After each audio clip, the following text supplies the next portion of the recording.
Each society, each religion, each culture in the world has its own characteristic ideas and responses to the questions that arise during an individual's life. Many of these are programmed into the individual in childhood, starting with prenatal conditioning based on the energies of the mother. Once the child is born, he is trained to accept the societal norms and modes of reaction to various circumstances until these become an unspoken assumption that forms the basis of the individual's life responses and judgments. The human intellect actually expects to have certain frameworks and predetermined filters for the input it receives. This makes the process of deciding things much faster than if all the data and all the vibrational patterns had to be analyzed each time in order to come to any conclusions. Thus, the system has evolved in such a way that it speeds the ability of the individual to navigate his way through society. It should be noted that due to cultural differences, some of these life ways that are second nature to an individual in his own culture are foreign to life in other cultures and simply do not translate well across cultural barriers. Language limitations also help create the framework within which the mind functions under normal circumstances. Between cultural and language frameworks, most individuals live their lives truly circumscribed within a specific set of boundaries, and these boundaries are unseen and unrecognized for the most part.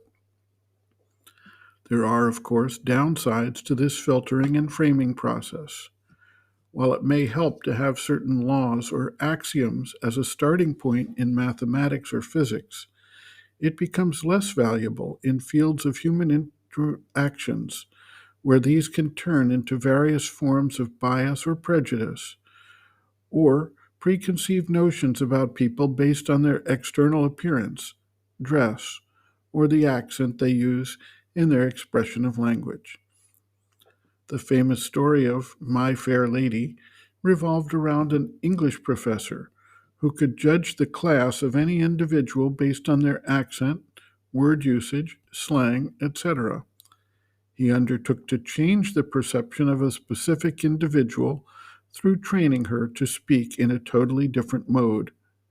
Obviously, preconceived notions, bias, and prejudice can create tremendous dislocations and disharmony in any society, breeding a fixed class structure that also determines access to and allocation of resources.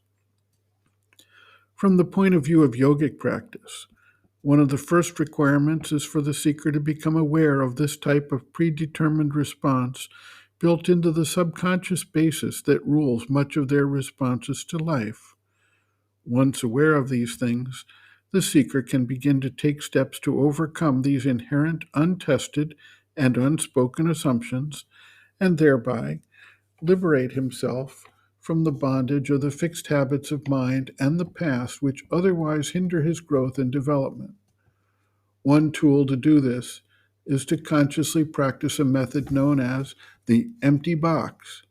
In whatever situation the individual finds himself, instead of assuming he knows what to do and how to do it, he can step back and look at it with a fresh viewpoint as if nothing at all were fixed, and the situation is an empty box, waiting for new creative insight for resolution of next steps to be taken.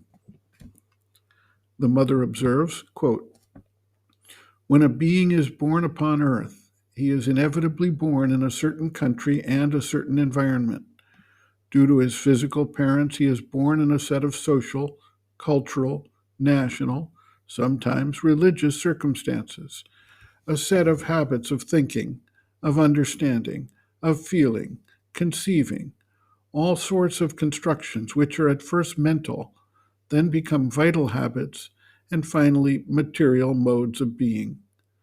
To put things more clearly, you are born in a certain society or religion in a particular country, and this society has a collective conception of its own, And this nation has a collective conception of its own. This religion has a collective construction of its own, which is usually very fixed. You are born into it. Naturally, when you are very young, you are altogether unaware of it, but it acts on your formation. That formation, that slow formation through hours and hours, through days and days, experiences added to experiences, which gradually builds up a consciousness. You are underneath it as beneath a bell glass. It is a kind of construction which covers and in a way protects you, but in other ways limits you considerably. All this you absorb without even being aware of it, and this forms the subconscious basis of your own construction. This subconscious basis will act on you throughout your life if you do not take care to free yourself from it.